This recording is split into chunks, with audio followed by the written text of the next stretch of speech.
Hey everybody, we had a great time today doing a Winter Outlook promo shoot. We were just up the road in Farmersburg with some third graders. There's some of them there as we were doing some behind the scenes stuff. Here's another group coming up here.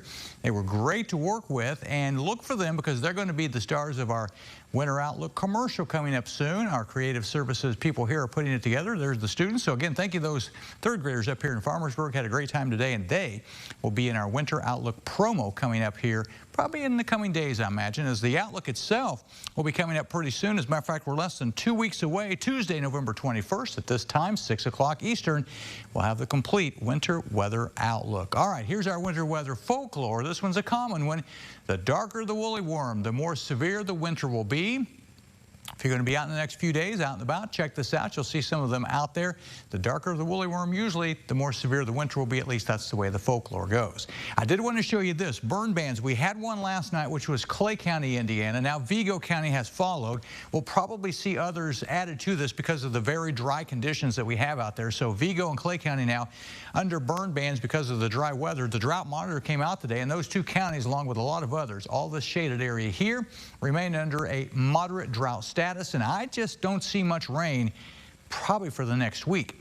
We did see the front come in last night, and look what it did to the temperatures. 20 degrees colder in Terre Haute now than it was this time yesterday. It's 23 degrees colder over in Bloomington, so a big blast of cool weather moved in, but it just didn't bring much in the way of rain. Now, the high temperature today is a little misleading. 70, that was at midnight. Most of the day we've been in the 50s. We've dropped to 48 degrees so far. No rain here at the TV station. There were a few scattered light showers last night, but they were minor. We haven't picked up any rain so far this month here at the TV station. Wabash River in Terre Haute, it's down to 4.9 feet, and it is still on the way down. So here's what we're looking at then. Obviously, the cooler weather has moved in for the time being. And also, tomorrow is going to be a cool day, but sunny and dry for the weekend. And then it does warm back up next week. Actually, with the exception of needing rain, the forecast looks pretty good for this time of the year. You'll see that coming up here. 53 at the airport in Terre Haute right now, so the temperatures are a lot cooler than this time yesterday. Pretty much low to mid 50s. That's where we are right now. Here's our Casey State Bank water tower forecast. We take you over to Greenup, Illinois. Cloudy skies. It will be cooler tonight. We'll drop down to about 40 degrees for the overnight low. Maybe a sprinkle here or there. Moisture, a lot of it, down to the south, and it's lifting northeast, but I think it's going to stay just south of this area tonight and tomorrow. Not anything here other than cloud cover, maybe a few sprinkles south of I-70 tonight. That's probably it. Nothing showing up locally on the Dorset Automotive Doppler radar. So cloudy overnight, maybe a few sprinkles in the far south. Tomorrow clouds early, then some sunshine returns. Not a bad day, really. And as we head to the upcoming weekend, it also looks pretty good. Friday night into Saturday, we're talking about just a few clouds here and there. Overall, temperatures will be cool, but, you know, not bad for this time of the year. Long term, this is the bad news. We just don't have any rain. This is going to go out for a week, all the way to Thursday of next week. We just don't see anything. It looks like it's going to stay dry. The next chance of rain probably late next week.